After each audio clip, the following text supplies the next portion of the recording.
शादी के कार्ड भी छप गए। कुछ कर ना बसुकी। तू रो मत, सब ठीक हो जाएगा। तेरी शादी के कार्ड ही छपे, तेरी शादी हुई नहीं अब तक।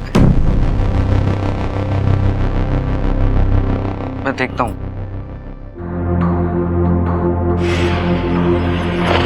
काजल, भाऊजी, हमारी इज्जत से खेलने लग रही है तू। गाड़ी में बैठ।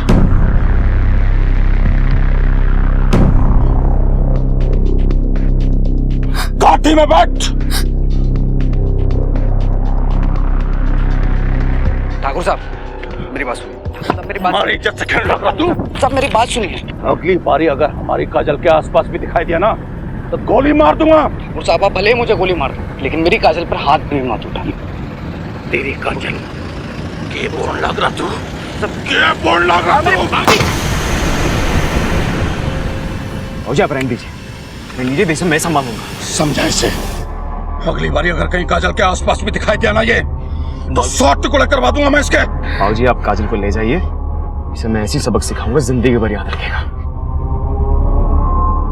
समझा? चाहिए। चल रहे। मेरी बात सुन।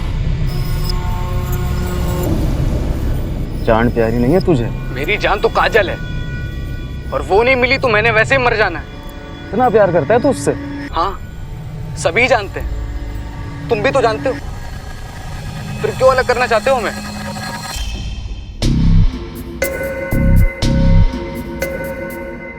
तो ठीक है, आज तुम दोनों का फैसला कर ही रहते हैं। शाम को मंदिर के पीछे आ जाइयो, ठीक 6 बजे। और हाँ, अकेले आइयो।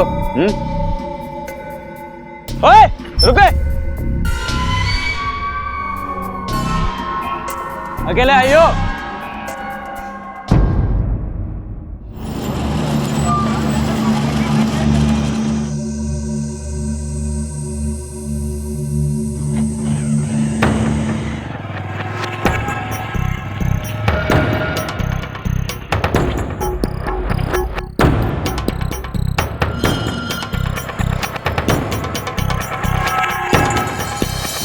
इनसे मिल, जिनका नाम कार्ड पे छपा है, महेश सिंह।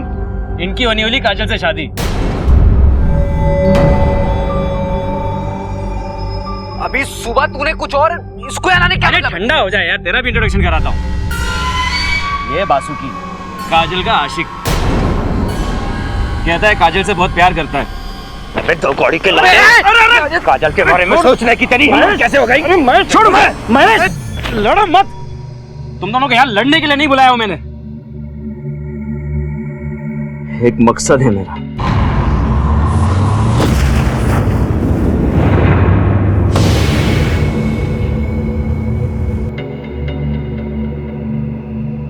देख यार महेश, ठंडे दिमाग से सोच यार, क्या फायदा ऐसे शादी का जिसमें 3 जिंदगियां बर्बाद हो जाए। यार रिश्ते तो जबरदस्ती बन सकते हैं, लेकिन प्यार हासिल नहीं किया जा सकता। और मैं ना अपनी बहन से बहुत ज्यादा प्यार करता हूँ, उसे कभी दुखी नहीं देख सकता मैं। छोड़ यार, ऐसे बात तो तेरी ठीक है, पर तू तो जानता है ना मेरे बाप को, जान से मार देंगे। और अब इन सब चीजों में मैं कर क्या सकता? यार महेश, डर मत। देख, मेरे पास एक प्लान है।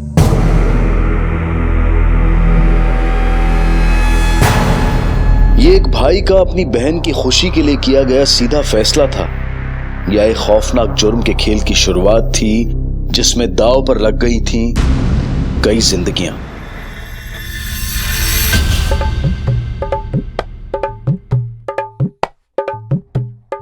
साड़ियाँ अच्छी है ना? अच्छी तरह पैक करना। बजाओ, अच्छा लग रहा है। देखो, इस बार कोई गलती नहीं होनी चाहिए, समझे? काजल बिटिया ना दिखाई दे रही? आपकी लाडली है, आप जाने। अरे भगवान, मन से कड़वाहट निकाल दे। सौतेली बेटी तो क्या हुआ, कन्यादान तो हम दोनों को एक साथ करना है।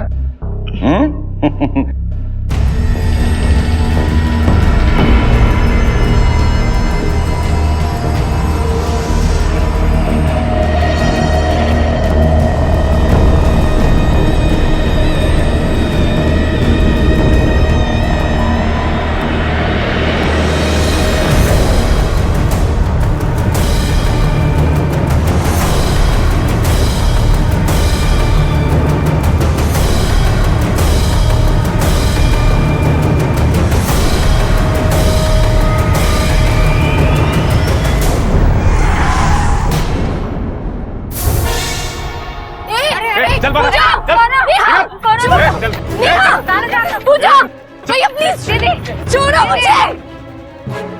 नेहा पूजा पूजा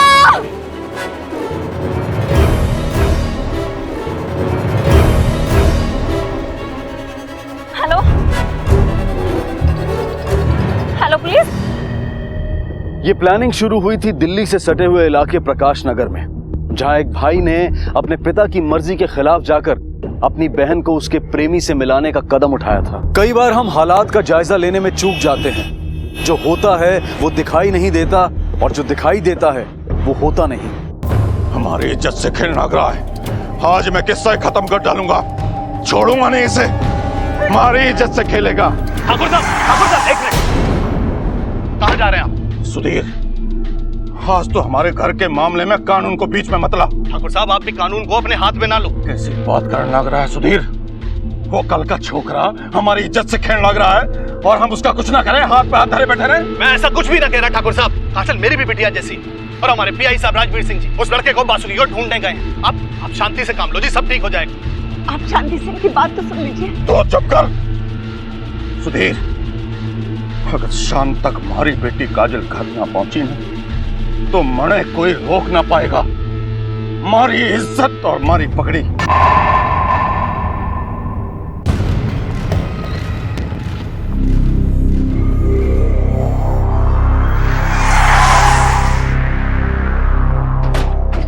वासुकी आपका लड़का है? जी हाँ। क्या हुआ? कहाँ है वो पासी के मंदिर में सुबह से गया हुआ है। ठीक है। साहब क्या हुआ?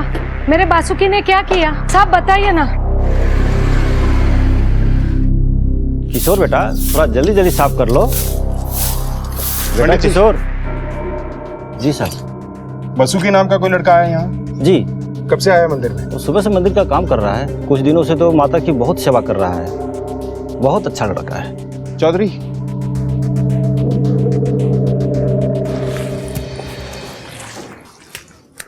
वासुकी काजल कहाँ है? मुझे नहीं पता साहब। मतलब तू यहाँ नहीं बताएगा? काजल किडनैप हो गई और तुझे पता नहीं? हाँ, काजल का किडनैप? मुझे नहीं पता सर, मुझे नहीं पता इस बारे में कुछ भी। तूने तो काजल को किडनैप नहीं करवाया ना, और मंदिर में काम करके खुद को शरीफ आदमी साबित करने की कोशिश कर रहा है। इस कांड में अगर तेरा हाथ निकला ना तो जितनी तेरी उम्र है उतने साल सड़ेगा जेल में। मैं सच कहता हूँ, मैंने कुछ भी नहीं किया सर। सीधे सीधे जवाब दे। सुधीर, बड़े घर की बेटी काजल से प्यार करने की सजा दे रहे हैं आप लोग मुझे, लेकिन सच बोलता हूँ साहब, मैंने उसको किडनैप नहीं किया। सच्चे दिल से प्यार करता हूँ काजल को सर, मैं उसका किडनैप क्यों करूंगा? शर्मा लेके जाओ इसे। सर मेरी बात सुनिए सर, मैंने कुछ नहीं किया सर। सर काजल से प्यार करता हूँ सर, मैंने कुछ भी नहीं किया। सर मेरी बात सुनिए सर, मेरी बात सुनिए सर, मैंने कुछ भी नहीं किया है। सर महिपाल सिंह बहुत ही गुस्से में है। अगर काजल का कुछ पता नहीं चला तो कुछ भी हो सकता है। वैसे मैंने काजल और बासुकी के कॉल रिकॉर्ड्स निकलवाए थे सर। काजल का फोन तो उसकी लास्ट लोकेशन से ही स्विच ऑफ है, लेकिन बासुकी ने सुबह 3-4 लोगों से बातचीत की है, पर कुछ खास बात नहीं हुई सर। बल्कि उसने तो काजल से भी कोई बातचीत नहीं की सुबह से। किडनैपर्स की गाड़ी की कोई डिटेल हाथ लगी? सर सिर्फ इतना कि वो नीले रंग की गाड़ी है, मैंने अलर्ट जारी करा दिया है। काजल उस वक्त शादी के जोड़े में थी, उसने गहने भी पहने हुए थे, तो हम चोरी के एंगल से भी इनकार नहीं कर सकते। सर लेकिन ये भी तो हो सकता है कि ये सारा खेल बासुकी ने रचा हो। ऐसा भी हो सकता है कि ये लड़की काजल ही कोई खेल खेल रही हो, लेकिन इस सिचुएशन में हम कोई चांस नहीं ले सकते। एक काम करो, बासुकी को रिहा कर दो और उसके पीछे खबरी छोड़ दो। जी। और हाँ, आसपास के सभी पेट्रोल पंप और टोल नाकों की सीसीटीवी फुटेज चाहिए मुझे। सभी गेस्ट हाउस, होटल, सब जगह चेक करो। Railway station, bus stand, taxi stand, सब जगह पूछताछ करो। Right sir.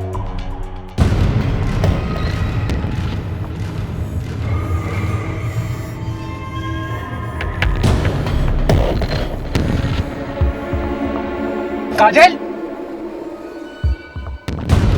काजल, काजल,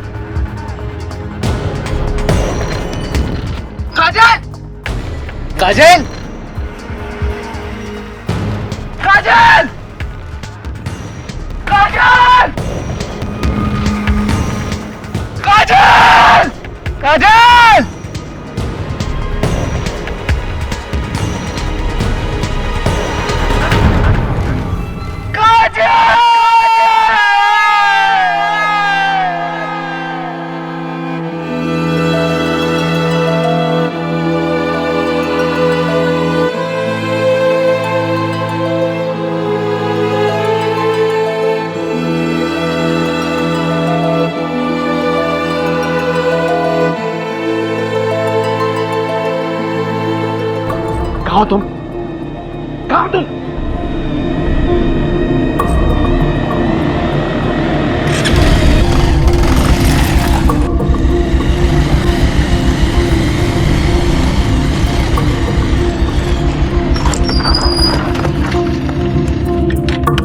काजल कहाँ है? मुझे भट्टे में नहीं मिली वो। हल्के बोल। प्लान में थोड़ा कॉम्प्लिकेशन हो गया था, इसलिए लोकेशन बदलनी पड़ी। मुझे इससे मतलब नहीं है। वो ठीक तो है, उसे कुछ हुआ तो नहीं? अरे यार भाई हूं मैं उसका, तुझे लगता है मैं उसे कुछ होने दूंगा? चल तो निकल यहाँ से। देख, तू और महेश अगर कोई प्लान बना रहे हो ना तो भूल जाना। मैं काजल से बहुत प्यार करता हूँ, उसके लिए मर भी सकता हूँ और किसी को मार भी सकता हूँ। देख, मरने मारने की कोई जरूरत नहीं। हाँ? चला तू निकल यहाँ से।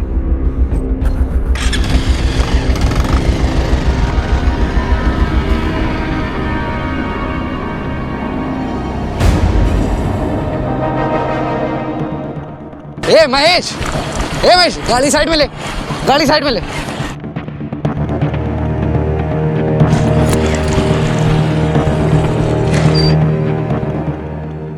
क्या रे? क्या चल क्या रहा है? कोई मुझे कुछ बताएगा भी कि नहीं? मुझे खुद कुछ नहीं पता, मैं तुझे क्या बताऊं? लगता है सारा प्लान गड़बड़ा गया। अब जब तक जगदीप नहीं मिलता हम कुछ नहीं कर सकते। तुम दोनों मुझे धोखा तो नहीं दे रहे हो? धोखा? अगर तुझे धोखा देना होता ना तो तुम दोनों को भगाने का प्लान नहीं करते हम लोग। और काजल के गायब होने से मेरा क्या फायदा है, ये सोचा कभी? उल्टा अगर मेरे बाप को पता चला कि मैं इस प्लान में शामिल हूं, जिंदा काट देंगे मुझे। बात करता है धोखे की।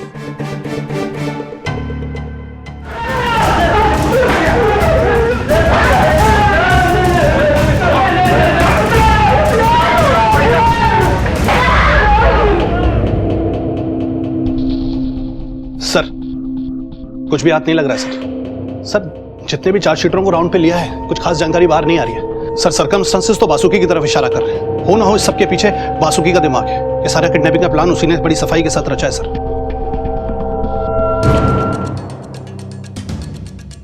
कौन? कहाँ जा रहा है? क्या काम है?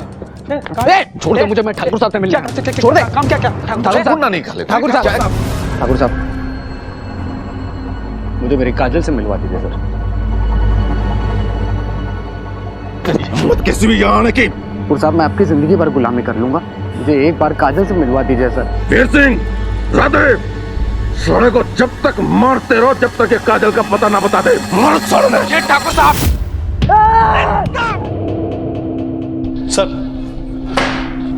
सर अभी भी खबर मिली है कि कीर्तिनगर के पास एक खेत में लाश पड़ी है। क्या? सर चलो।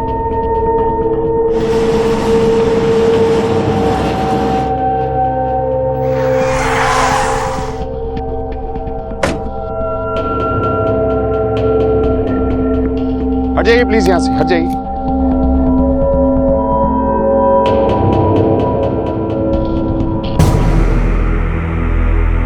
सर ये तो जगदीप की लाश, काजल का भाई।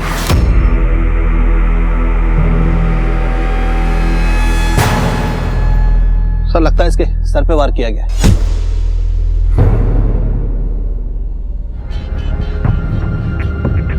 ठीक है, इसकी बॉडी को पोस्टमार्टम के लिए भेजो और इसके घर वालों को इसकी खबर कर दो। और इसके कॉल डिटेल्स जल्द से जल्द चाहिए मुझे। मैं ये जानना चाहता हूं कि ये अकेले में यहाँ किससे मिलने और क्यों आया था। जगदीप की मौत के बाद किडनैपिंग का दिखने वाला ये केस अब और उलझकर गंभीर रूप ले चुका था। लेकिन ये सब कौन कर रहा था और क्यों? अब तक ना तो काजल की किडनैपिंग की फिरौती का कोई कॉल आया था और ना ही कोई आपसी दुश्मनी का पता लग पाया था। तो फिर क्या मकसद था गुनहगार का काजल की किडनैपिंग और जगदीप की हत्या के पीछे?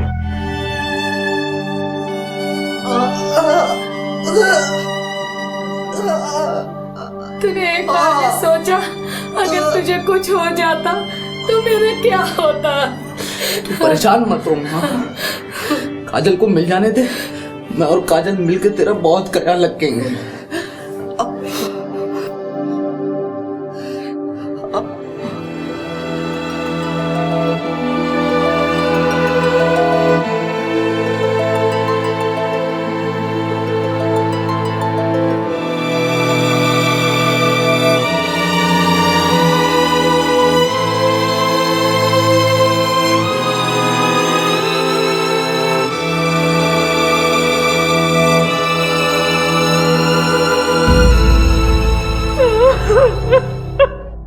मेरा बेटा, मेरा बेटा।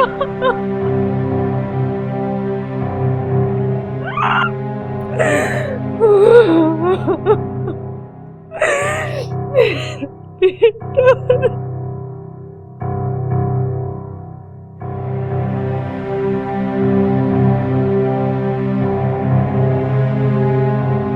समझ सकते हैं एक बाप पर क्या बीत रही है, जिसका जवान बेटा ठाकुर साहब, हम आपके साथ हैं।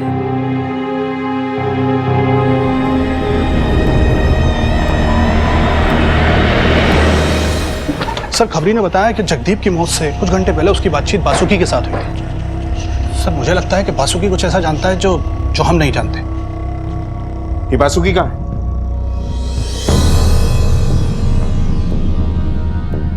अच्छा हुआ तुम खुद ही आ गए। यार किसे क्या तुम्हारा? इंस्पेक्टर साहब, ठाकुर के आदमियों ने इसे मार मार के ये हाल बना दी। ठाकुर क्या? बैठिए। अब ये बताओ कि जगदीप की मौत और काजल की किडनैपिंग में तुम्हारा क्या रोल है? क्या जगदीप की मौत हो गई? कल ही तो मिला था सर मैं उससे। इंस्पेक्टर साहब, मैं आपको बहुत जरूरी बात बताने के लिए आया हूँ। कौन सी बात? काजल की किडनैपिंग का प्लान मैंने, महेश और जगदीप ने मिलकर बनाया था। और जगदीप तो मर गया है और महेश को कुछ पता नहीं है सर। क्या बकवास कर रहे हो तुम? भला क्यों एक भाई अपनी बहन को और एक दूल्हा अपनी होने वाली दुल्हन को किडनैप करेगा? तो आपको क्या लगता है सर कि मैंने काजल को अगवा किया है? जब आपका अपना कोई आपसे बिछड़ेगा ना सर, तब आपको पता चलेगा कि अपनों से बिछड़ने का दर्द क्या होता है। जगदीप और महेश मुझे और काजल को मिलाना चाहते थे सर। मैं झूठ नहीं बोल रहा हूँ आपसे, मेरी बात पे यकीन कीजिए। और जिस जगह उन्होंने काजल से मिलाने का वादा किया तो वहां तो कोई पहुंचा ही नहीं सर। महेश को बुलाओ। Yes sir.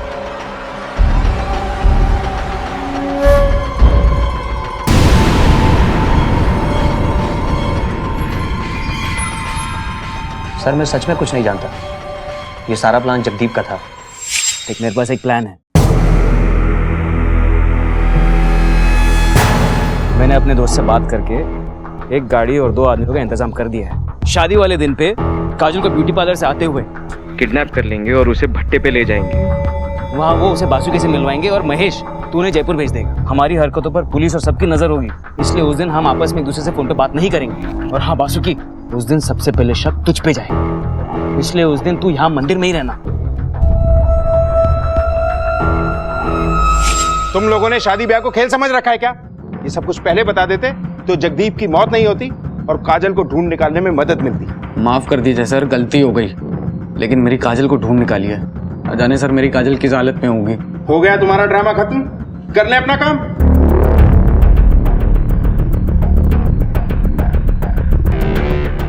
जैसा नजर आ रहा था वैसा है नहीं। मुझे ऐसा लगता है कि इनकी प्लानिंग की आड़ में किसी और ने अपना खेल खेला है।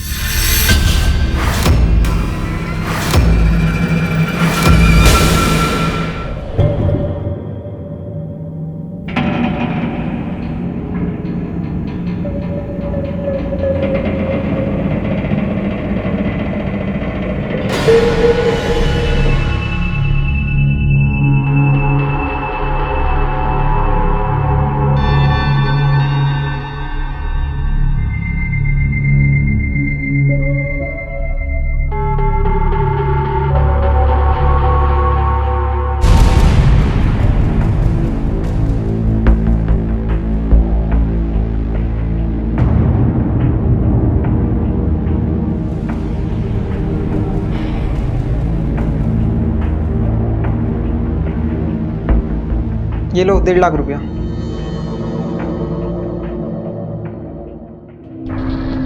हाँ ठीक है सर। जगदीप के कॉल रिकॉर्ड से पता चला है कि उसकी आखिरी बातचीत किसी अननोन नंबर से हुई थी और ये अननोन नंबर चोरी गए मोबाइल का था सर, जिसकी रिपोर्ट भी नहीं लिखवाई गई थी। और उस मोबाइल की लास्ट लोकेशन उसी खेत के आसपास है जहां से जगदीप की लाश मिली थी। फिलहाल तो फोन स्विच ऑफ है सर।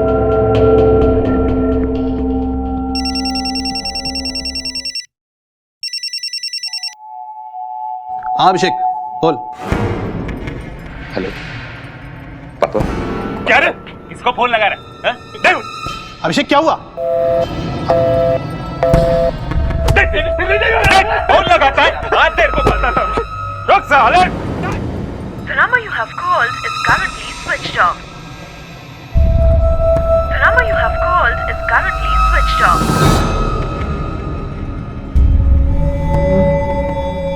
हाँ हेलो, तुम घर पे हो?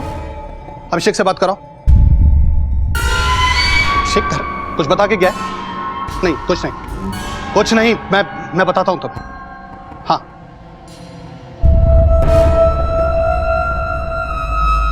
हेलो, हाँ बेटा, अभिषेक तुम्हारे यहाँ है? नहीं कुछ नहीं, वो आएगा तो बोलना कि मुझे फोन करे। हाँ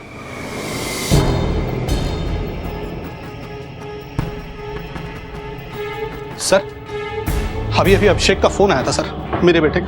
बड़ा घबराया हुआ था सर, किडनैपर के बारे में कुछ बता रहा था, लेकिन फोन बीच में कट गया। मैंने बाद में फोन लगाया सर, लेकिन फोन स्विच ऑफ आ रहा है। मैंने घर पे, दोस्तों पे, सभी से बात की सर, लेकिन बात नहीं हो पा रही। वो किसी के साथ नहीं है। उसका फोन सर्विलेंस पे डालो। हाँ सर। जब आपका अपना कोई आपसे बिछड़ेगा ना सर, तब आपको पता चलेगा कि अपनों से बिछड़ने का दर्द क्या होता है। सर कहीं ऐसा तो नहीं कि अभिषेक का किडनैप?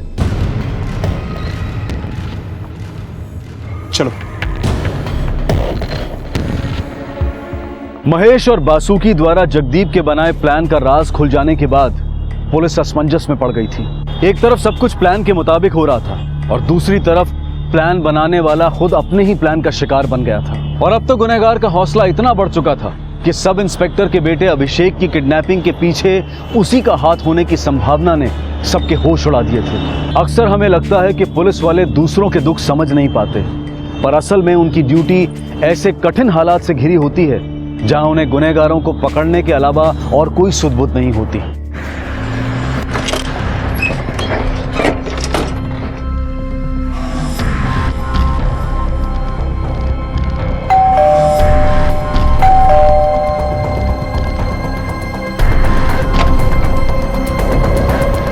बासुकी कहाँ?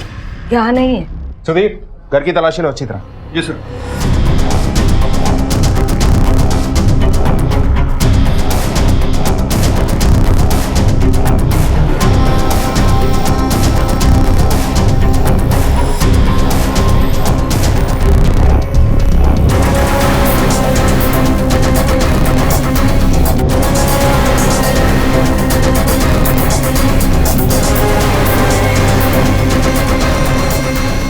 नहीं सर, अंदर तो कोई भी नहीं। बासुकी और अभिषेक के मोबाइल की करंट लोकेशन ट्रेस करो।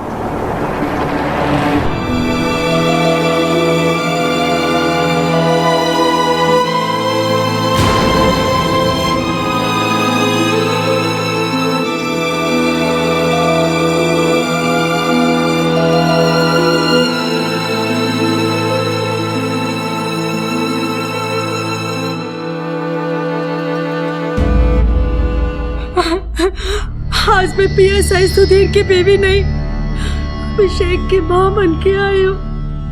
इंस्पेक्टर साहब, मेरे बेटे की जान खतरे में है।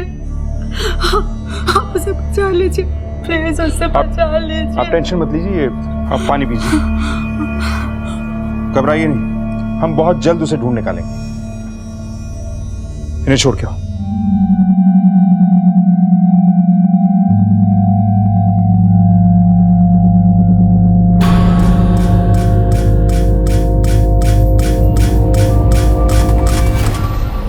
हाँ ठीक है, मैं आता हूँ। हाँ। अभिषेक की कोई खबर? नहीं सर, लेकिन हमारी एक टीम उसकी लोकेशन ट्रेस कर रही है सर। कहीं ये महिपाल का खेला हुआ खेल तो नहीं?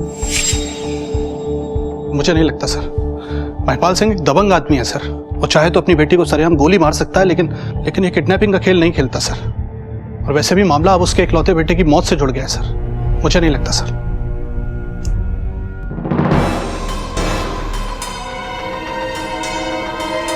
काजल कहाँ है? पैसे नहीं, पहले काजल को बुलाओ। पैसे। हेलो, क्या? हम पहुंचते हैं। क्या हुआ? एक लाश मिली है सर। चलो।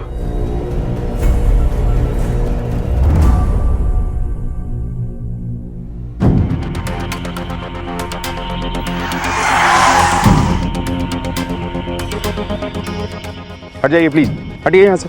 आइए साइड में।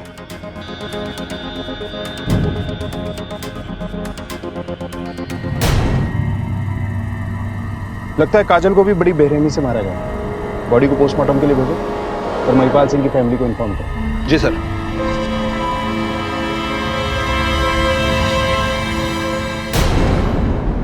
जिस काजल की फर्जी किडनैपिंग से इस केस की शुरुआत हुई थी, अब उसी काजल की लाश बरामद होने के बाद इस इन्वेस्टिगेशन को एक बहुत बड़ा झटका लगा था। जिन हालात में काजल की लाश मिली थी वो बहुत ही गंभीर और खतरनाक जुर्म की गवाही दे रहे थे।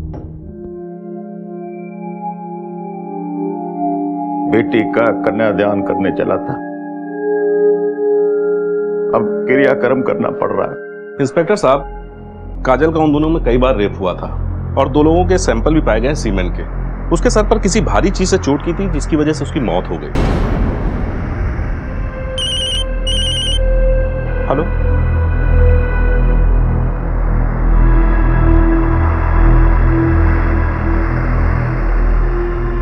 सर, एक और लाश मिली है।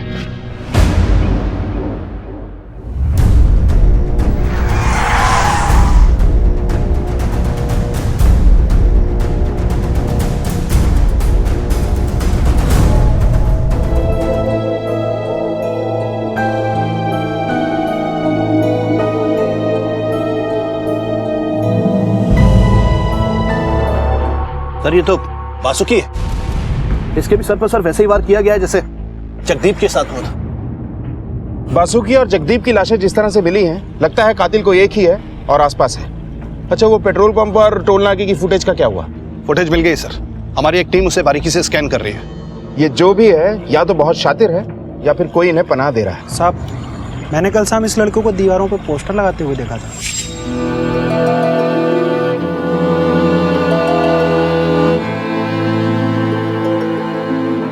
काजल और बासुकी की नई जिंदगी की शुरुआत तब उन दोनों की मौत पर खत्म हो चुकी थी। अपराध एक के बाद एक खुलते जा रहे थे, लेकिन गुनहगार का घिनौना चेहरा अभी तक सामने नहीं आया था। इंस्पेक्टर साहब,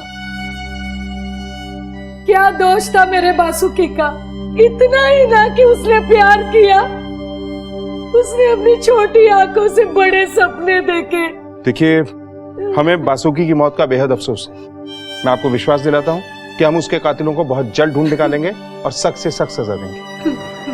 सर, अभिषेक की लोकेशन ट्रैक हो गई है। जी, आप अभी घर जाइए। चलो।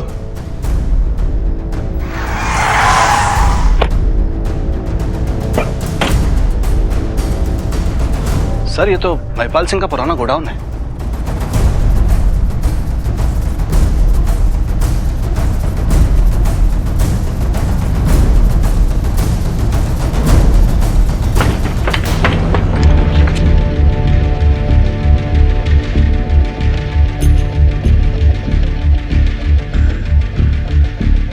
अभिषेक, अभिषेक, अभिषेक, बेटा, अरे अभिषेक, हे बेटा, क्या हुआ? होश में बेटा, होश में? अभिषेक, सर से, इसके सर से खून बह रहा है सर। पाप। हाँ हाँ हाँ बेटा, क्या हुआ बेटा? पाप। हवलदार, एम्बुलेंस बुलाओ और इस महिपाल सिंह को पुलिस स्टेशन बुलाओ। मुझे यहाँ क्यों बुलाया? क्या जानना चाहते हैं आप? जानना नहीं, आपको बताना चाहते हैं। आपको पता है कि आपके गोदाम में पीएसआई सुधीर के बेटे अभिषेक को जान से मारने की कोशिश की गई। आपको पता है कि आपके बेटे जगदीप ने महेश और बासुकी के साथ मिलकर काजल को किडनैप करने का प्लान बनाया। काजल अपनी मर्जी से ही किडनैप हुई थी। मैं नहीं जानता कि जगदीप ऐसा कुछ कर सकता है। मैं ये भी नहीं जानता कि अभिषेक हमारे गोदाम में कैसे पहुंचा। पर मैं इतना जरूर जानता हूं कि हमारी बेटी काजल हमारी मर्जी के खिलाफ कुछ भी कर सकती है, पर अपने भाई की जान नहीं ले सकती। अब ऐसे कैसे हुआ, क्यों हुआ, यह पता करने का काम आपका है। राम राम।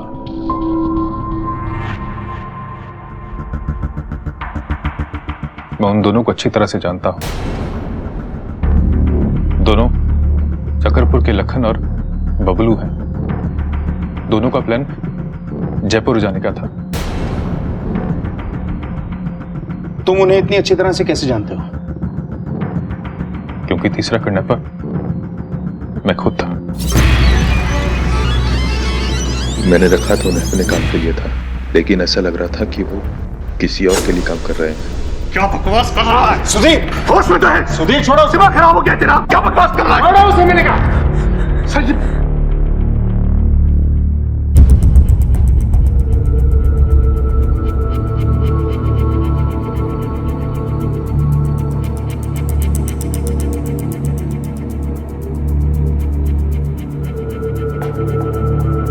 सर सर अभिषेक के बयान के मुताबिक लाखन और बबलू के नाम पर सकरपुर चौकी में भी लूटपाट का केस दर्ज है सर ये उनकी डिटेल्स आई है। इन दोनों के फोटोग्राफ्स दिल्ली से लेकर जयपुर तक सारे पुलिस स्टेशन, बस अड्डे, रेलवे स्टेशन और चेकनाकों पर सर्कुलेट करो और अपने खबरियों को भी एक्टिवेट करो। किसी भी कीमत पर ये बच के नहीं निकलने चाहिए। सर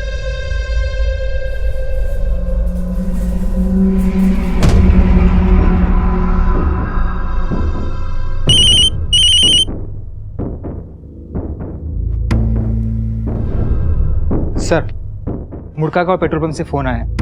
वो किडनैपर्स बाईपास से जयपुर निकल रहे हैं। क्या उनका लोकेशन भी ट्रेस हो गया है?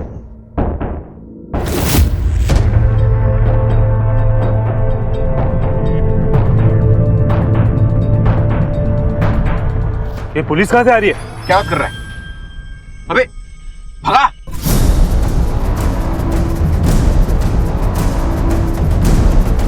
और तेज! अबे भगा!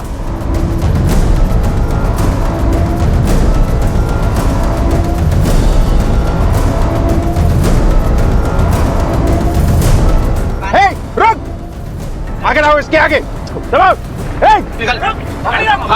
गाड़ी रख, पीछा करो इसका। रास्ता बंद है। भाग जल्दी भाग। रुक।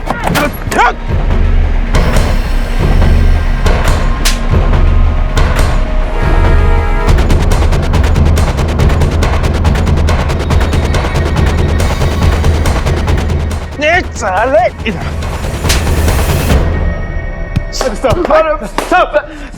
अरे नहीं सब अरे बच करो सब। किसके इशारों पे नाच रहे थे? बता तो सब बता।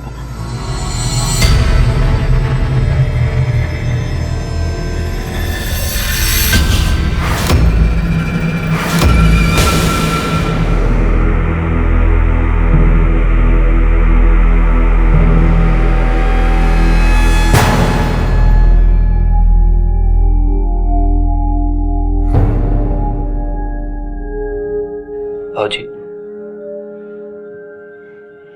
मुझे माफ कर दीजिए भाऊजी। मैंने जो भी कुछ किया वो जगदीप के कहने पर किया भाऊजी। मुझे माफ कर दीजिए। आप लोगों से वादा किया था कि अपनी बेटी को आपके घर की बहू बनाऊंगा, मगर चिंता मत कीजिए ठाकुर साहब, आप ही की बेटी मेरे घर की बहू बनेगी। और आप सरकारी मेहमान। मतलब ले चलो बाप बेटे को। चलो। अरे लेकिन मैंने क्या किया? अरे छोड़िए भाऊजी।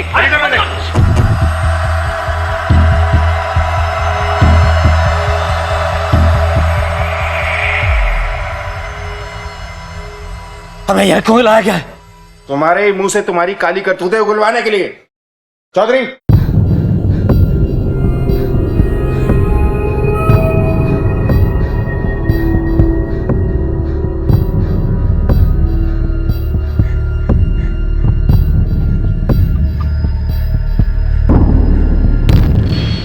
वासुकी और काजल की शादी करवाने के लिए जगदीप और मैंने किडनैपिंग का ड्रामा किया था, और उसके लिए मैंने बबलू यादव और लाखन की मदद भी ली थी। प्लान के मुताबिक हमने लड़की को उठा लिया,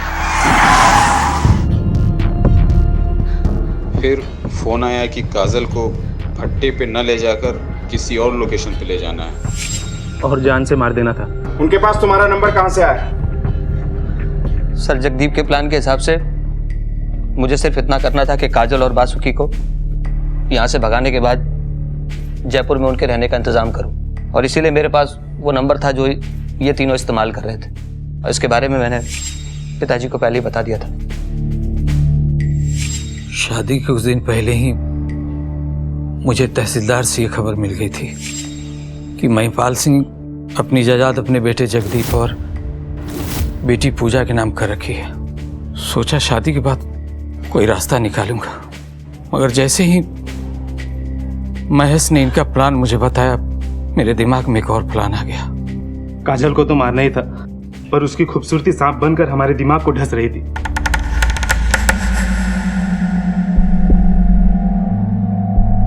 इतने में अभिषेक जगदीप को लेने बाहर चला गया और इसी बीच हमें काजल को मारकर फरार होना था। लेकिन जगदीप मुझसे नाराज था कि मैंने लोकेशन क्यों बदली।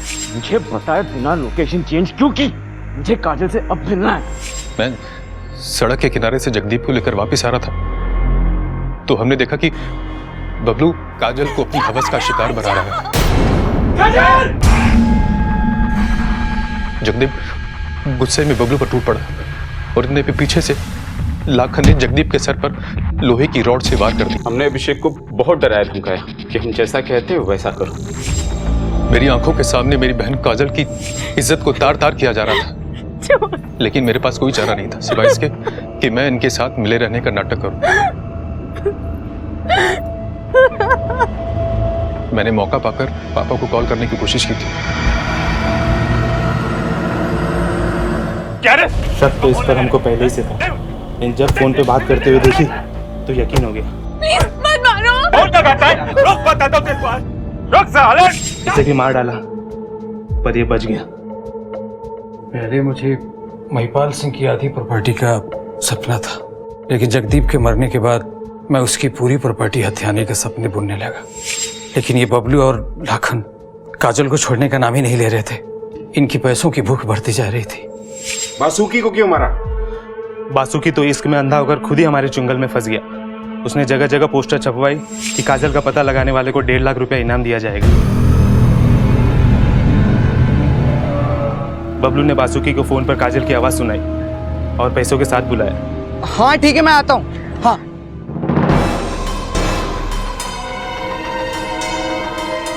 काजल कहाँ है? पैसे काजल को बुला। और काजल? काजल का जितना फायदा उठाना था हमने उठा लिया। अब वो हमारे लिए खतरा बन चुकी थी, तो हमने उसे भी। तेरे लालच ने 2 घरों के चिराग बुझा दिए। सिसक सिसक के काजल ने अपनी जान दी। इस घिनौने अपराध के लिए फांसी का फंदा भी तेरे लिए एक छोटी सजा है। काम चाहे कितना भी अच्छा,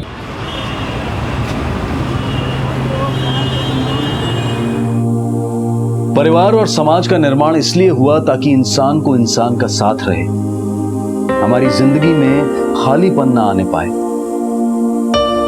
हमें अधूरेपन का एहसास ना हो। पर हर पल बढ़ती आबादी में हम अकेले होते जा रहे हैं और इस अकेलेपन को भरने के लिए टीवी देखते हैं, हम किताबें पढ़ते हैं, अपने आप को बिजी रखने की हर कोशिश करते हैं, लेकिन फिर भी हमारा खालीपन नहीं भरता तो हम नया दोस्त, नई जॉब, नए रिश्ते, नई जगह तलाशते हैं। पर कभी कभी ये तलाश हमें बेबस और तन्हा बना देती है, और बेबस तन्हाई रुके हुए पानी की तरह होती है जो अगर सड़ने लगे तो अपराध का ऐसा अंकुर फूटता है कि एक दिन विशाल का पेड़ बन जाता है।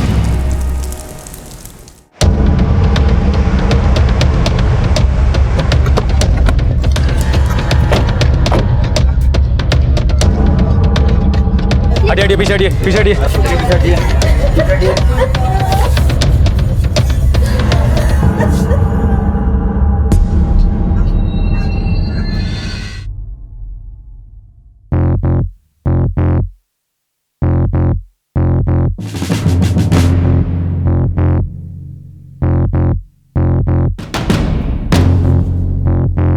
सर, ये आरती यहाँ की मेड, इसी ने फोन किया था। साहब, सुबह मैंने कई बार बेल बजाई पर कोई जवाब नहीं आया। मुझे लगा मैम साहब कहीं बाहर गई होंगी, इसलिए मैंने डुप्लीकेट चाबी से दरवाजा खोल दिया। ये डुप्लीकेट चाबी कहाँ से आई तुम्हारे पास? साहब, वो मैडम ने दी थी जब वो घर से बाहर गई थी। कब से काम कर रही है? 3 साल से साहब। क्या नाम है तुम्हारी मैडम का? सुजाता कौशिक साहब। हमारी मैडम यहाँ अकेली रहती थी साहब। उनका पति बेटी वो कहाँ है? पति मैडम को 6 महीने पहले छोड़कर चले गए सर। क्या नाम है उनके पति का?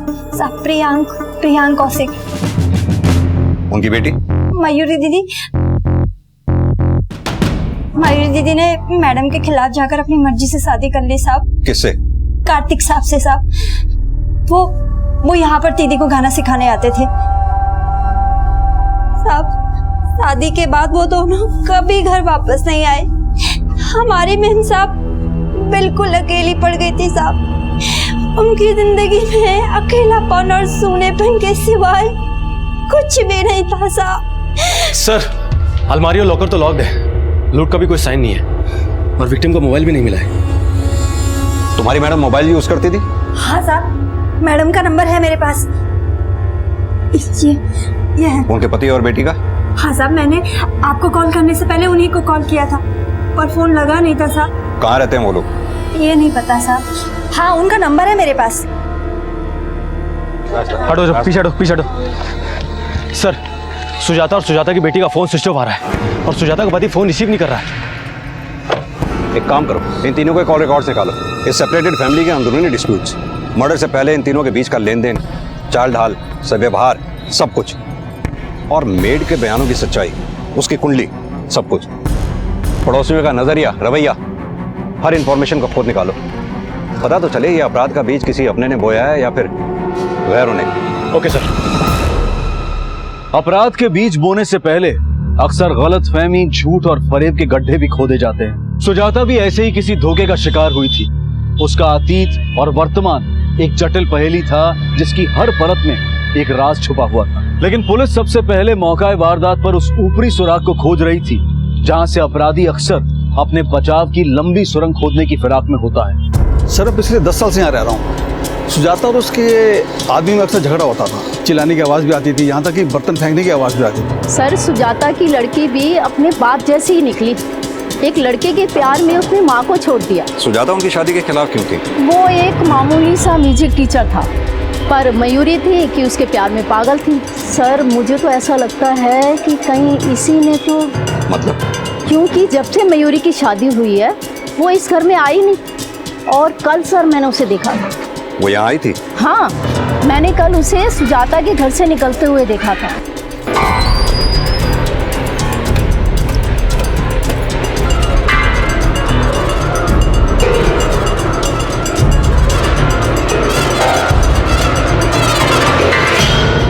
कितने बजे होंगे उस वक्त? यही कोई 2-2:15 बजे के आसपास है। आपने उस ऑटो का नंबर नोट किया या कुछ भी याद है आपको? नहीं सर, मुझे ऐसा कुछ याद नहीं है।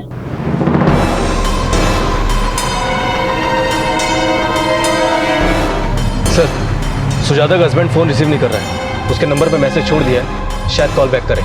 ये मयूरी का मोबाइल बंद होना और कल अचानक उसका अपनी माँ से मिलने जाना है, कहीं ये मर्डर उसने। ऐसा करो, उस ऑटो रिक्शा वाले का स्केच बनवाओ, आरटीओ और ऑटो रिक्शा यूनियन दोनों में सर्कुलेट करवाओ। हो सकता है उसका बयान से ही हमें कोई लीड मिले। Okay sir.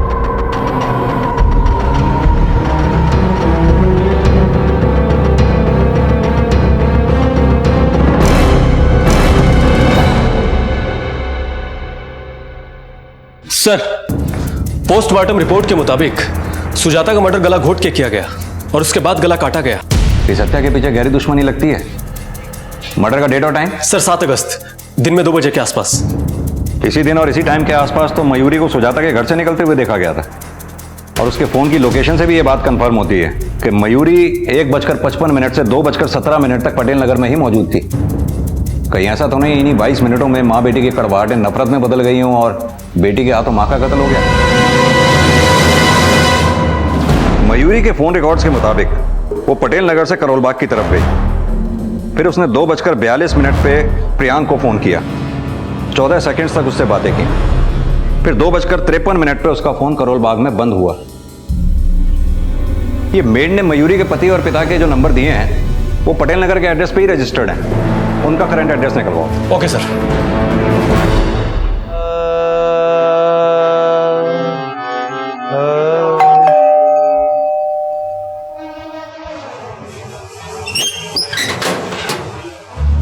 कार्तिक।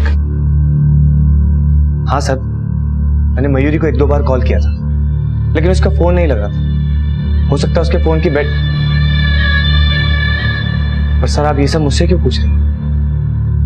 कहीं मयूरी के साथ कुछ बुरा तो नहीं हुआ ना? बुरा मयूरी के साथ नहीं, उसकी माँ के साथ हुआ। उसकी माँ का मर्डर हो गया और हमें शक है कि मयूरी अपनी माँ का मर्डर करके फरार है। ऐसा हो ही नहीं सकता। मयूरी अपनी माँ का मर्डर कर ही नहीं सकती। तो फिर उसका फोन क्यों बंद आ रहा है?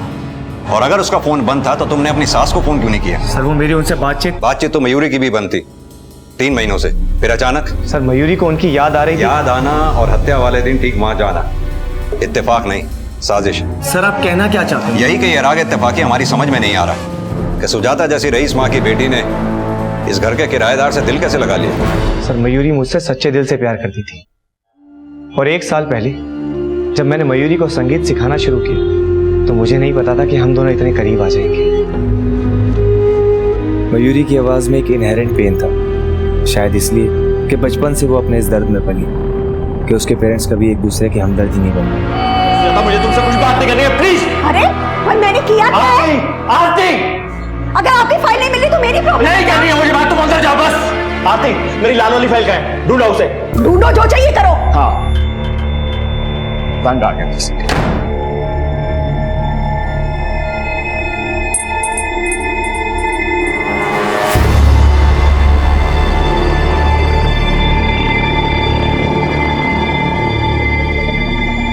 मयूरी के पेरेंट्स के बीच में दूरियां बढ़ रही थी और हम दोनों करीब आ रहे थे। 6 महीने पहले उन्होंने डिवोर्स लेने का फैसला किया और वो दोनों अलग रहने लगे। मयूरी अपनी माँ के साथ ही रह रही थी और एक दिन उन्हें हमारे अफेयर के बारे में पता चल गया। निकल जाओ मेरे घर से, और आज के बाद अगर तू मेरी बेटी के आसपास भी आया ना तो मुझसे बुरा कोई Stop it, मामा। और खबरदार आपने कार्तिक को कुछ भी कहा तो। I love him. मयूरी ने उन्हें कन्विंस करने की बहुत कोशिश की लेकिन वो लोग हमें समझ नहीं पाए। अगर तेरी बीवी को अपनी माँ की याद वहां खींच के ले गई तो जो वो निशानियां वहां छोड़कर भागी वो क्या है? कहीं ऐसा तो नहीं तुम दोनों मियाँ बीवी मिलकर कोई जुगलबंदी? सर आप बेकार में हम पे शक कर रहे हैं। सर इस मर्डर में किसी और का हाथ है। किसका? सुजाता का पति का? हाँ सर। तू इतने दावे के साथ कैसे कह सकता है? मेरे ससुर बहुत बड़े शातिर खिलाड़ी हैं और अपनी बीवी को एलिमनी देने से बचने के लिए वो कोई भी गेम प्लान कर सकते हैं। देख कहीं ऐसा तो नहीं तुम तीनों मिलकर कोई नया राग लाप रहे हो? नहीं सर, मेरी और मयूरी की शादी जब से हुई है हमने तो उनकी शक्ल तक नहीं देखी। कहाँ रहते हैं वो? सर वो यहीं करोल बाग में रहते हैं। करोल बाग में कहाँ? सर ये नहीं पता। शिकवे शिकायतों की हर खबर है पर अपनों के ठिकानों से बेखबर। सर मयूरी के कॉल रिकॉर्ड्स के मुताबिक वो 7 अगस्त को पटेल नगर से करोल बाग ही गई थी। यानी माँ का कत्ल करने के बाद उसने बाप से न सिर्फ बातें की, उनके पास भी गई। वो वहां पनाह मांगने गई या कोई गुनाह करने? और अब प्रियांक का भी फोन ना उठाना। कार्तिक ने अभी प्रियांक पे शक जाहिर किया था। कहीं कोई?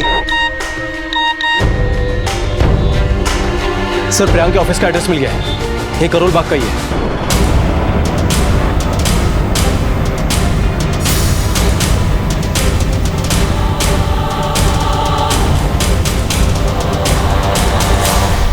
प्रियांक कौशिक जी बोलिए। हम आपको इतनी देर से फोन ट्राई कर रहे हैं, आप फोन ही नहीं पिक कर रहे हैं। इनफैक्ट आपको मैसेज भी छोड़ा था हमने। आप मुझे फोन कर रहे थे? लेकिन किस नंबर पर? 98103226। इस नंबर के फोन मैं अक्सर रिसीव नहीं करता हूँ और हमेशा अपने साथ भी नहीं रखता हूँ। वो क्यों? कुछ बेमतलब के लोग। खैर छोड़िए इन बातों को, लेकिन आप ये बताइए आप मुझे फोन क्यों कर रहे थे? ये बताने के लिए कि आपके वाइफ का मर्डर हो गया है। मैं और सुजाता एक दूसरे के लिए बने ही नहीं थे। भले ही हमारा रिश्ता 25 साल तक खिंचा लेकिन हमारे ख्यालात कभी मिले ही नहीं। अगर काम ही करना था तो ऑफिस में रहते, घर आने की क्या जरूरत थी? कम से कम मैं चैन से सो तो जाती। अगर मैं ऑफिस में रुकता तो भी तुम चैन से नहीं सो पाती, क्योंकि हर 5 मिनट में फोन करके मुझ पर जासूसी करती कि मैं किसी लड़की के साथ तो नहीं हूँ। संन्यास तो नहीं लिया ना तुमने, तो फिर मेरे नजदीक क्यों नहीं आते? सुजाता मुझसे झगड़ा करने के बहाने ढूंढती रहती थी, कभी मुझ पर बेवजह शक करके या कभी मुझे नीचा दिखाकर। सुजाता ने कभी भी अपनी इच्छाओं से कॉम्प्रोमाइज नहीं किया। वो पैसे उड़ाती और उसे मेरे बिजी रहने पर भी बहुत प्रॉब्लम थी। उसके इस दोगलेपन से मैं पूरी जिंदगी भर पिछता रहा। सुजाता, क्या है ये सब? क्रेडिट कार्ड का इतना बिल? क्यों, इतना भी नहीं कमाते हो क्या जो मेरे खर्चे उठा सको? सुजाता, तुम्हारे खर्चे उठा सकता हूँ, लेकिन जो तुम्हारा एटीट्यूड है, मैं जैसी हूँ ना वैसी ही रहूंगी। इतने सालों में ये भी नहीं समझ पाई क्या तुम? आपने कहा वो आप पे शक करती थी, इस बात में कितनी? कोई सच्चाई नहीं है, बल्कि वो तो खुद ही। इंस्पेक्टर साहब छोड़िए, मैं इस बारे में बात नहीं करना चाहता हूँ। बोल दीजिए जो दिल में है, क्योंकि कोर्ट जो छुटकारा आपको नहीं दिला पाई वो तो अब आपको मिल ही गया। तो आप ये सोच रहे हैं कि मैंने सुजाता का मर्डर किया? हो भी सकता है, इतनी एलिमनी जो मांग रही थी वो आपसे। और आप इस बारे में आप मेरे लॉयर से बात कीजिए, क्योंकि अभी अभी ये मामला सब जुडाइस है। ये मेरे लॉयर का कार्ड है। अब बीवी की बात नहीं, बेटी की बात। देखिए इंस्पेक्टर साहब, मयूरी मेरी बेटी जरूर है, लेकिन वो पसंद सुजाता को ही करती थी। लेकिन उसे भी जल्दी एहसास हो गया कि सुजाता किसी की नहीं थी। तो उसकी शादी के बाद? शादी के बाद मैं कभी भी उससे मिला नहीं। लगता है आपने जवाब रट रखे हैं। देर से सही इंस्पेक्टर साहब, लेकिन आपके आने का मतलब मैं समझ गया हूँ। तो फिर ये भी समझा दीजिए, जिस दिन सुजाता का मर्डर हुआ मयूरी ने आपसे क्या बातें की थी? वो मुझे गालियां दे रही थी। क्यों? आप उसी से पूछ लीजिए। पर वो है कहाँ? देखिए इंस्पेक्टर साहब, हमारा जो परिवार है बहुत बिखरा हुआ है। हम सब एक दूसरे के लिए लापता हैं, अनजान हैं। तो मुझे नहीं मालूम कि वो कहाँ है।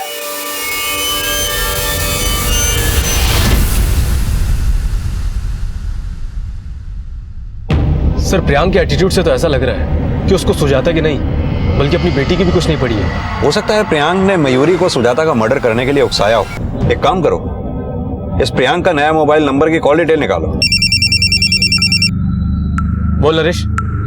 ठीक है, लेके आओ उसे। सर, उस आरटीओ से ऑटो रिक्शा वाले का पता चल गया जिसके ऑटो मयूरी बैठी थी। हाँ सर जी, इस छोरी को रिठाला से उठाया और पटेल नगर छोड़ दिया।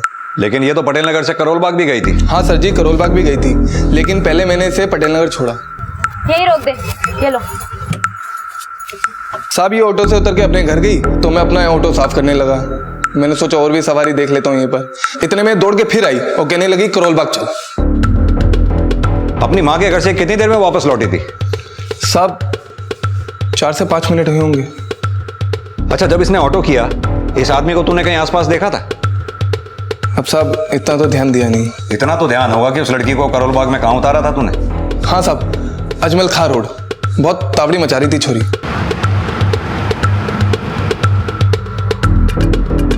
बैलगाड़ी चला रहा है क्या? थोड़ा तेज चला।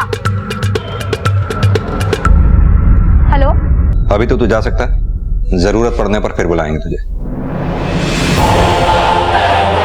मयूरी अपनी माँ के घर से 4-5 मिनट में वापस लौटी, शायद अपनी माँ की लाश को देख के।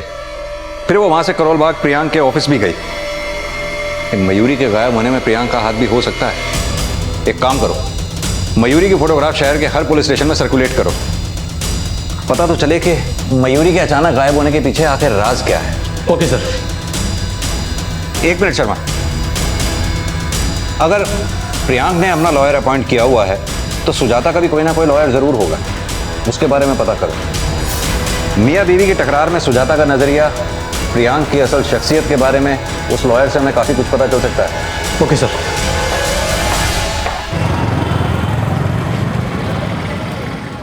प्रियंक सिर्फ झूठा ही नहीं, वो गिरा हुआ इंसान है। उसने सुजाता के ऊपर ये एलिगेशन लगाया है कि वो एक बच्चलन औरत है और उसका कई मर्द के साथ अफेयर है। आखिर प्रियांक ये सब साबित करके हासिल क्या करना चाहता था? सुजाता को एलिमिनी देने से बचने के लिए प्रियांक ने ये सब किया।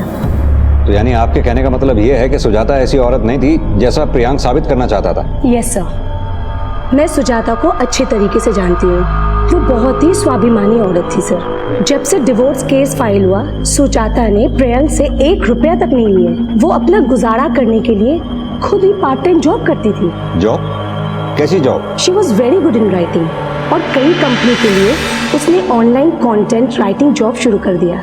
उसके पति के जाने के बाद उसकी बेटी भी उसे छोड़ के चली गई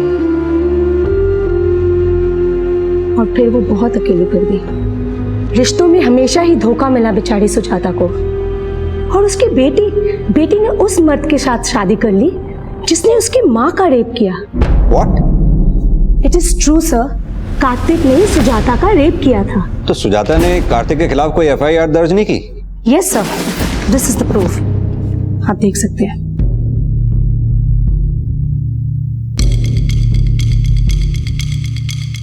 सर 3 महीने पहले सुजाता कौशिक ने कार्तिक खत्री के खिलाफ रेप की शिकायत की थी और हमने उसे अरेस्ट भी किया था, लेकिन सुजाता की बेटी मयूरी कौशिक ने एक काउंटर कंप्लेंट दर्ज किया था सर। मैम, मेरी मम्मा झूठ बोल रही है। वो कार्तिक से बदला लेना चाहती है क्योंकि हम दोनों ने उनकी मर्जी के खिलाफ शादी की थी। ये सब उन्हीं की चाल है। वो हम दोनों के बीच गलतफहमी पैदा करके उसे मुझसे दूर करना चाहती है। सर सुजाता ने कहा था कि उसका रेप 1 महीने पहले हुआ था, इसलिए कार्तिक के खिलाफ कोई स्ट्रॉन्ग एविडेंस नहीं मिल पाया। सर मेरी बात तो सुनिए सर मेरी बात तो सुनिए, मैंने कुछ नहीं किया। सर मेरी बात तो सुनिए। रेप? पर सर मैंने तो किसी का रेप नहीं किया है। सुजाता ने तेरे खिलाफ एफआईआर दर्ज कराई थी। सर वो झूठी एफआईआर थी जो पहले प्रूव हो चुकी है। लेकिन अब गड़े मुर्दे उखड़ेंगे। सुजाता का मर्डर हुआ है, तेरे खिलाफ एफआईआर दर्ज थी, और रेप चार्जेस में पुलिस कैसे रिमांड लेती है ये तो तू जानता ही होगा। जो कुछ भी हुआ हम दोनों की मर्जी से हुआ है। मर्जी से हुआ? तू बोलेगा और हम मान लेंगे? सर मैं सच कह रहा हूँ, मैं मानता हूँ कि हम दोनों से गलती हुई, बट मैं मयूरी से प्यार करता हूँ। बहुत पहुंचा हुआ कलाकार निकला तू तो, माँ और बेटी दोनों से। खोपड़ा मत झुका, जबान खोल, नहीं तो ना गाने लायक बचेगा ना बजाने लायक। कुछ गलतियां इंसान जानबूझकर नहीं करता, हो जाती है। और मैं सुजाता जी की जिंदगी का वो मुसाफिर था जिसने उनका हाथ तो थामा लेकिन वफा नहीं कर पाया। हमको उनसे है वफा की उम्मीद जो जानते ही नहीं कि वफा क्या है। जब भी मयूरी घर पे नहीं होती थी तो हम बहुत बातें करते थे, हम अच्छे दोस्त बन गए थे, और वो अपने नाकाम रिश्तों का दर्द शेर व शायरी में बयां करती थी। मुझे अपना हमदर्द समझने लगी थी। आइंदा मुझे कॉल मत करना और मैं डिवोर्स पेपर भिजवा दूंगा, साइन कर देना। और जब प्रियांक ने उन्हें छोड़ दिया तो उनकी जिंदगी के खालीपन में मेरी एक अलग जगह बन गई थी।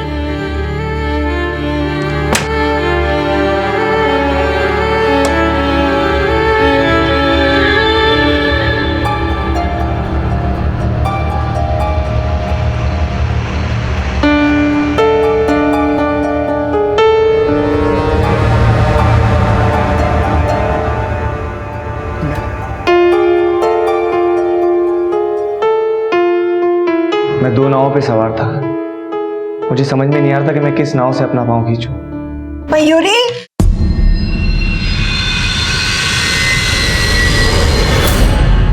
निकल जाओ मेरे घर से। Stop it, मामा। और खबरदार अपने कार्तिक को कुछ भी कहा तू। I love him। Mama, I love him, मैंने बोला ना आपको। मयूरी तो नहीं जानती इस लड़के को, तू चल मेरे साथ। मैं नहीं जाऊंगी। मैं मयूरी समझ नहीं रही है तू। मैं कैसे समझा दूंगा तुझे? घिन आ रही है मुझे तुम पर। तुम जानते थे ना कि मैं तुमसे प्यार करती हूँ, फिर भी मेरे साथ साथ मेरी बेटी को भी। अब खड़े जाओ, just get out, shut up, जाओ यहाँ से।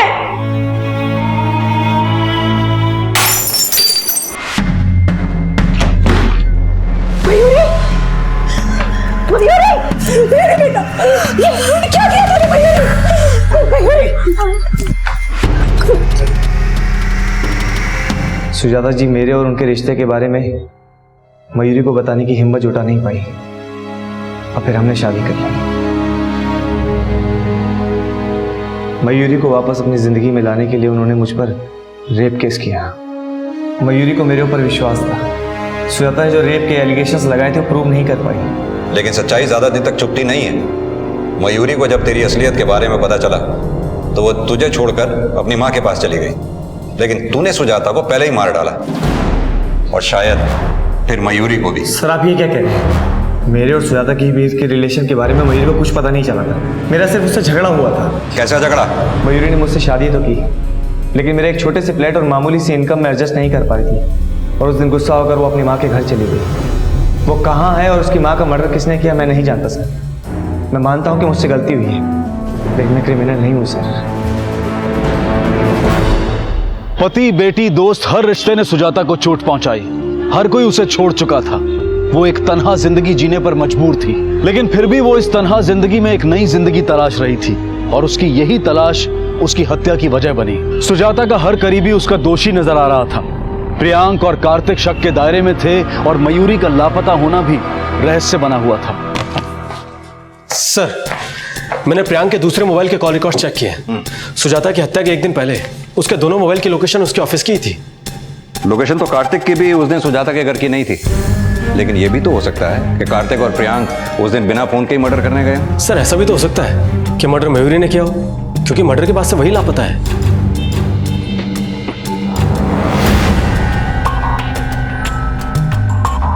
मयूरी का लापता होना पुलिस के मन में कई संदेह पैदा कर रहा था और सुजाता की हत्या की गुत्थी में मयूरी का मिलना बेहद जरूरी था।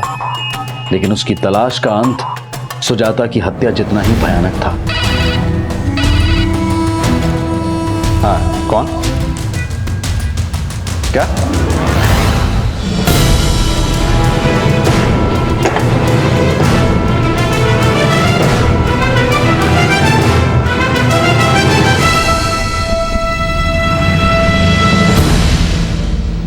सर, वो लाश हमें 9 अगस्त की शाम बिठा के एक जंगल में मिली।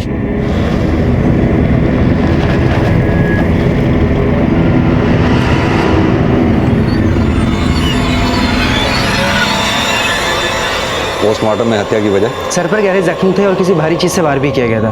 और बाद में लाश को जलाने की कोशिश भी की थी, पर लाश पूरी तरह से जल नहीं पाई। हत्या की तारीख और समय क्या रहा होगा? पोस्टमार्टम रिपोर्ट के हिसाब से 7 अगस्त शाम के 4 बजे के आसपास। सर, हमने वहाँ पूछताछ की तो एक दुकान वाले ने हमें बताया उस समय के आसपास एक ऑटो वाला वहाँ से गुजरा था। जब वो गुजरा तो उसके साथ लड़की थी, और जब वो वापस आया तो उसके साथ कोई लड़की नहीं थी। ऑटो वाला? जी।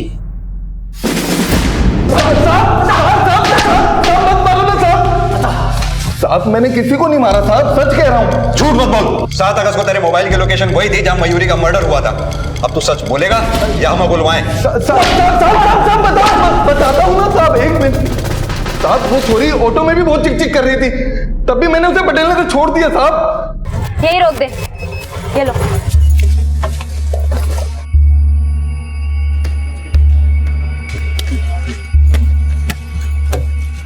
जल्दी चलो। अब कहाँ जाना है मैडम? बकवास बंद करो और जल्दी चलो करोल बाग। बैलगाड़ी चला रहे क्या? थोड़ा तेज चला। हेलो, करोल बाग शुरू हो गया मैडम, आपको जाना कहाँ है? अरे चलाता रहना, जब उतरना होगा बता दूंगी।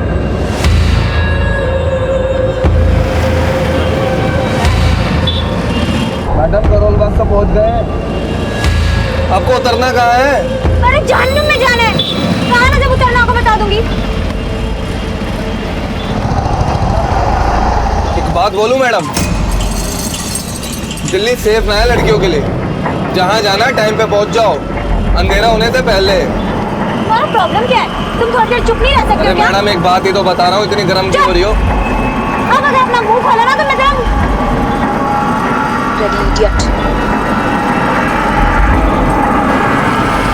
अरे कहाँ लेके जा रहा है? गाड़ी वापस ले, गाड़ी वापस ले, वापस ले गाड़ी, नहीं तो पुलिस को फोन करती हूँ।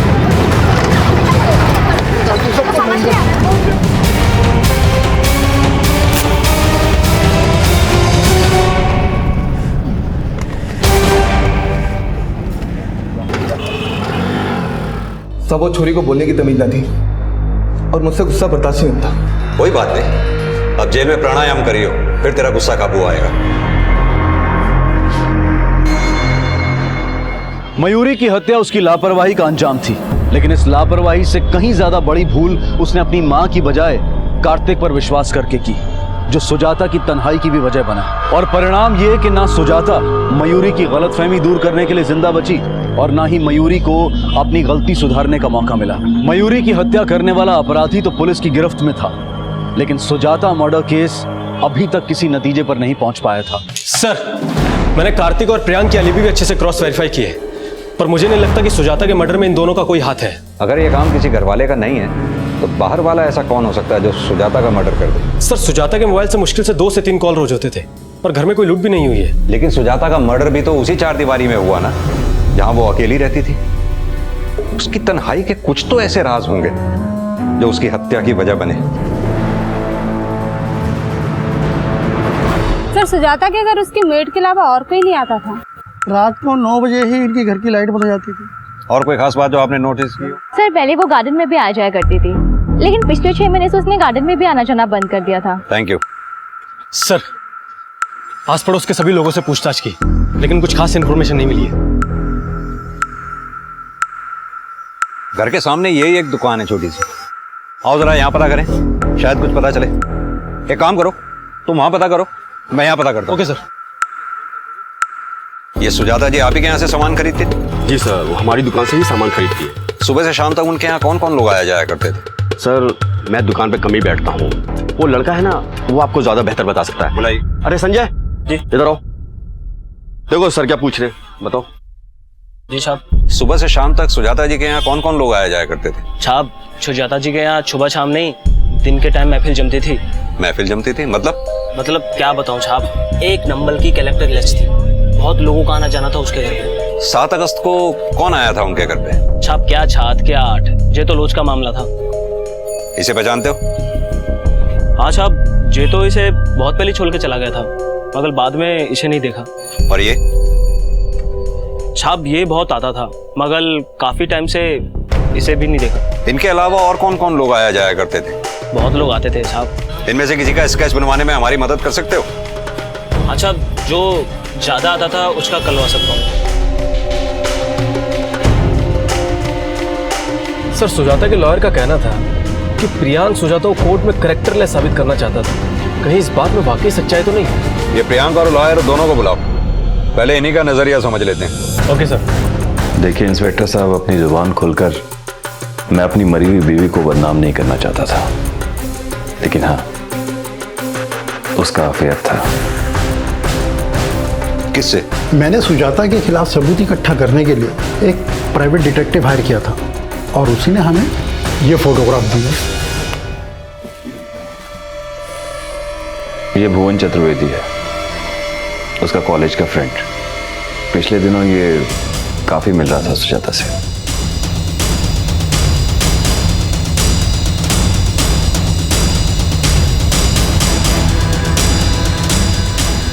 हाँ साहब, ये जो सुजाता जी के गल बहुत ज्यादा था साहब।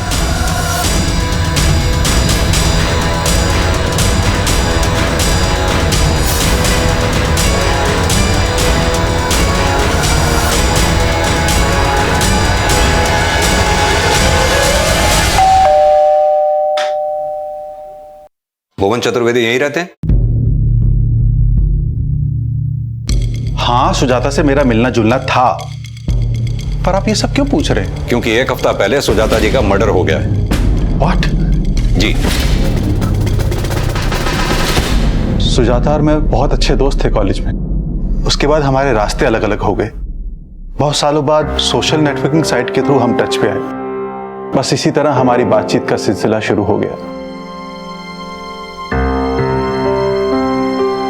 करीबन 3 महीने पहले मैं उससे मिला तो पता चला कि वो एकदम अकेली पड़ चुकी थी। सॉरी यार, तुम इतने दिनों के बाद मिले हो और मैं अपने दुखड़े सुनाने लगी। ये बताओ ना, क्या खाओगे? बहुत कुछ सह के भी मुस्कुराने की कोशिश कर रही हूँ। तुम जो मिले हो इसलिए ये कोशिश भी हो गई। मेरी मौजूदगी उसका खालीपन भर देती थी, बस इसलिए उसको कुछ पल का सुकून देने के लिए मैं उससे मिलने लगा। लेकिन दोस्ती का हर फर्ज आसान नहीं होता। मैं सुजाता की तन्हाई का दर्द महसूस करता था, पर अपनों का हर दर्द पूरी तरह से बांटा भी तो नहीं जा सकता। बस हमारी बातचीत और मिलने का सिलसिला रुक गया। करीबन 20 दिन पहले सुजाता मुझसे आखिरी बार मिलने आई। बोलो, क्या बात है? तुम्हें पता है, प्रियंक ने एक प्राइवेट डिटेक्टिव हायर किया था और उसके पास तुम्हारी और मेरी फोटोग्राफ्स है। कैसे फोटोग्राफ्स? दरअसल वो मुझे एलिमनी देने से बचना चाहता है। वो कोर्ट में बस यही साबित करना चाहता है कि मैं कैरेक्टरलेस वुमन हूँ। व्हाट? तुम मुझसे घर पर मिलने आया करते थे ना? हाँ। तो वो ये साबित करना चाहता है कि तुम्हारा और मेरा कोई अफेयर चल रहा है, और ये अफेयर पहले से ही था। यहाँ तक कि उसके पास तेरे और कार्तिक के भी कुछ फोटोग्राफ्स हैं। तो तुम मेरे पति के अलावा भी? कावेरी, क्या बोल रही हो तुम कुछ भी नहीं जानती हो। मुझे कुछ जानना भी नहीं है। और तुम यही चाहती हो ना, जैसे तुम्हें तुम्हारे पति ने छोड़ दिया, मुझे भी मेरा पति छोड़ दे। I'm sorry।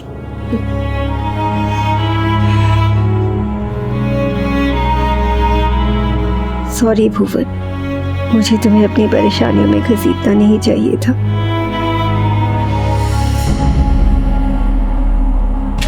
सर, मैंने भुवन और उसकी वाइफ कावेरी के कॉल रिकॉर्ड चेक किए हैं। कावेरी के फोन की लोकेशन कभी सुजाता के घर थी ही नहीं, और भुवन भी 1 महीने पहले तक ही सुजाता के घर जा रहा था। लेकिन सुजाता और कार्तिक की आखिरी मुलाकात में सुजाता के डर की वजह वो डिटेक्टिव था। प्रियांक ने जो फोटोग्राफ्स हमें दिखाई वो भुवन और सुजाता की थी, लेकिन सुजाता अपनी और कार्तिक की फोटोग्राफ्स को लेकर ज्यादा परेशान थी। ऐसा करो, उस प्राइवेट डिटेक्टिव को बुलाओ, सुजाता की सोशल नेटवर्किंग अकाउंट भी चेक करो। हो सकता है भुवन और कार्तिक के अलावा उसकी जिंदगी में और कोई भी हो। Okay sir. अगर कोई अकेली औरत अपनी तन्हाई को दूर करने के लिए कोई दोस्त तलाशती है तो विकृत सोच रखने वाले उसके चरित्र पर सवालिया निशान लगाते हैं। क्या ये सही है? हालांकि सुजाता ने कभी इस बात की परवाह नहीं की, लेकिन कहीं ना कहीं वो अपने पति की इस गलत सोच का शिकार बन रही थी। और शर्म की बात यह थी कि वो उसे चरित्रहीन साबित करके उसे एलिमनी के हक से भी वंचित रखना चाहता था। पति और बेटी की उपेक्षा सहने के बाद सुजाता अपना ज्यादातर वक्त सोशल मीडिया पर ही गुजारती थी, और जब पुलिस को इस बात का पता चला तो वो तुरंत ये जानने में जुट गई कि कहीं सुजाता का मर्डर करने वाला सोशल मीडिया के जरिए बना उसका कोई दोस्त तो नहीं था। और साथ साथ उस डिटेक्टिव से भी पूछताछ की गई जिसे सुजाता के पति ने सुजाता की जासूसी करने के लिए हायर किया था। जी सर, मैं ही सुजाता की जासूसी कर रहा था, और वो फोटोग्राफ्स मैंने ही लिए थे। तुम तो प्रियांक के लिए काम कर रहे थे ना, फिर सुजाता को तुम्हारे बारे में कैसे पता चला? या फिर उसने तुम्हें रंगे हाथों पकड़ लिया? जी नहीं सर, मैं उससे खुद मिला था।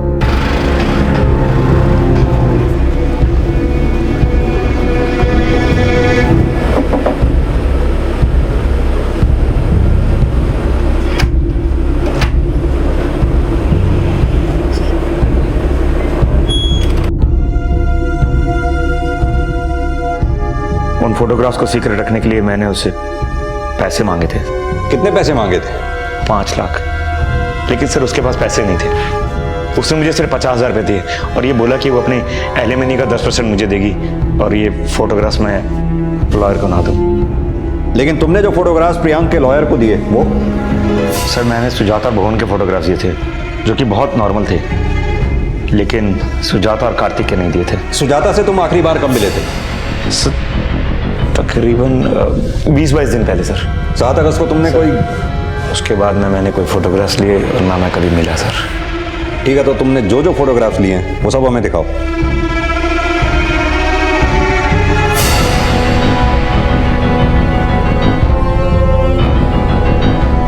सर, मैंने सुजाता की सोशल नेटवर्किंग साइट चेक की तो सामने आया है कि सुजाता की हत्या से 15 दिन पहले उसने किसी अरिंदम सेन की फ्रेंड रिक्वेस्ट एक्सेप्ट की थी। नीचे करो। और हाँ सर, सुजाता की हत्या से 1 दिन पहले अरिंदम ने सुजाता से मिलने की रिक्वेस्ट की थी और सुजाता ने उसे 7 अगस्त को अपने घर पे इनवाइट किया था। सर, जिन आईपी एड्रेस के थ्रू अरिंदम सेन सुजाता से चैटिंग कर रहा था वो सभी गाजियाबाद के साइबर कैफे और उसके आसपास के साइबर कैफे से बिलोंग करते हैं। मैंने इन सभी साइबर कैफे के ऑनर से पूछताछ की, लेकिन उनका कहना है कि अरिंदम सेन नाम के इंसान का वहाँ कोई अकाउंट नहीं है और ना उस शक्ल के इंसान को वहाँ कभी देखा गया। या तो ये झूठ बोल रहा है या फिर साइबर कैफे में कोई और अरिंदम सेन के नाम से सुजाता से चैट कर रहा था। पता लगाओ कि आखिर ये माजरा है क्या। Okay sir. सर मैंने इस आदमी को कभी सुजाता के साथ नहीं देखा। हाँ साहब, इसको मैंने देखा था। इसने हमारे दुकान से सिगरेट खरीदी थी। ये सुजाता जी के घर गया था? शायद साहब, सिगरेट लेते हुए किसी से फोन पे बात कर रहा था। क्या बात कर रहा था? कि जौनपुर की टिकट का कुछ हुआ क्या, बहुत जल्दी में था साहब। एक काम करो शर्मा, जौनपुर के पुलिस स्टेशन में इस अरिंदम की फोटोग्राफ भेजो और जौनपुर जाने वाली हर ट्रेन 7-8 अगस्त का रिजर्वेशन चेक करो। जो भी टीटी उस दिन ड्यूटी पे थे सबको पूछताछ के लिए बुलाओ। Okay sir. पुलिस एकदम से हरकत में आ गई और कुछ ही घंटों की तेजी के बाद ये केस अंजाम तक पहुंच गया।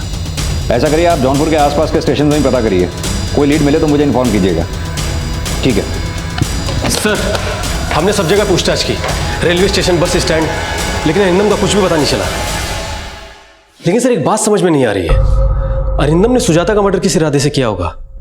ना ही घर में कोई लूट हुई है और ना ही पोस्टमार्टम रिपोर्ट में कोई फिजिकल असॉल्ट के साइन मिले हैं। शर्मा, सुजाता की जिंदगी धोखों से भरी थी।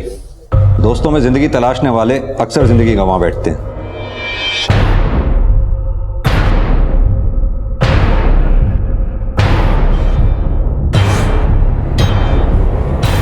लगता है अरिंदम हमें मिल गया।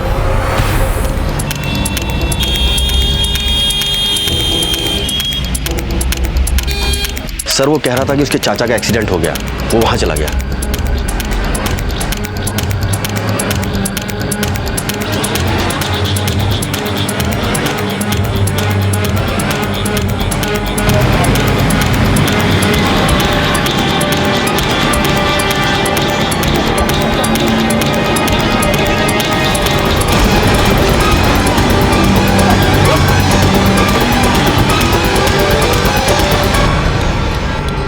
देख रहे हो, ये धुंधला सा चेहरा, ये यहां भी है और ये खड़ा हुआ, यही अरिंदम है।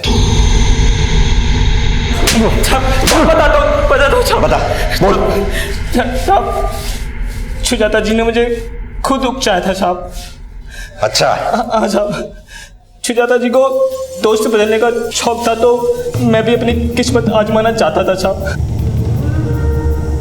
कभी भुवन, कभी कार्तिक, मैं भी अपना नंबर लगाना चाहता था साहब। जब मैं उसके घर पे सामान रखने जाता था तो मैंने देखा वो चैटिंग बहुत करती थी, तो मुझे लगा इस जरिए मैं उसको पटा सकता हूँ। उसने मुझे दोस्त बना लिया और फिर हम चैटिंग करने लगे। मैं सुजाता जी की सोच समझ चुका था, उन्हें मेरी बातें पसंद भी आने लगी थी। एक दिन मैंने सुजाता जी को मिलने के लिए लिखा तो उन्होंने तुरंत हाँ कर दी।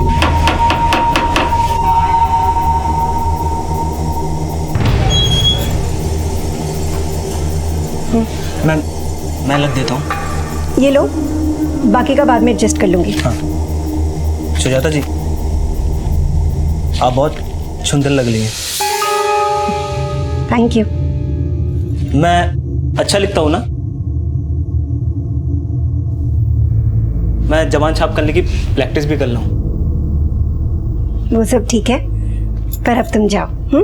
पर आप तो मेरे साथ टाइम बिताना चाहते थे ना? सुजाता जी, मैं वही हूँ जिसका आपको इंतजार है। मैं ही अरिंदम हूँ।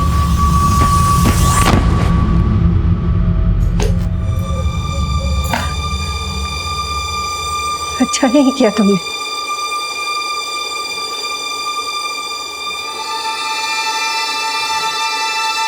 बिल्कुल ठीक नहीं किया। मैं तो क्या मैं? ऐसे कोई किसी के इमोशंस के साथ खेलता है क्या? झूठ बोलता है क्या?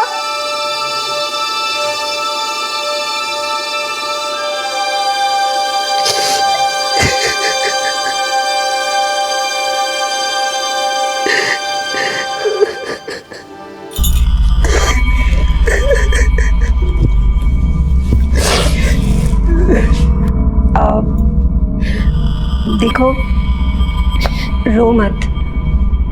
I am sorry. हाँ, मैं थोड़ा ज़्यादा रिएक्ट कर गई थी। क्या करूं, जिंदगी में बहुत धोखे खाए हैं ना। तुम ना कॉफ़ी पियोगे?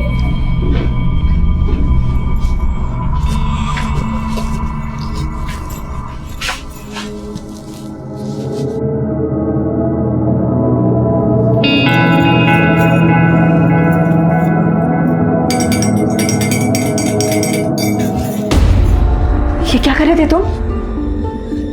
पागल हो गए हो क्या? मैं जानता हूँ आप मुझसे प्यार करती हैं। हाँ? तुम ऐसे सोच भी कैसे सकते हो? सुजाता जी, आई लव यू। निकल यहाँ से। Just get out! मैं प्यार करता हूँ आपसे। तुम पागल हो, तुम जाओ यहाँ से। मैं कह रहा हूँ मैं आपसे प्यार करता हूँ। प्रियांक की उपेक्षा, कार्तिक का विश्वासघात और मयूरी की गलतफहमी का शिकार होने के बाद सुजाता की जिंदगी में सिर्फ तन्हाई थी। हमारा अकेलापन हमारे अपने ही दूर कर सकते हैं, इसलिए अपनों से इतना दूर कभी ना हो कि उनकी जगह कोई अपराधी ले ले। इसी विचार के साथ अब मैं अनूप सोनी आपसे विदा लेता हूं। फिर मुलाकात होगी अगले एपिसोड में एक और चौंका देने वाले केस के साथ।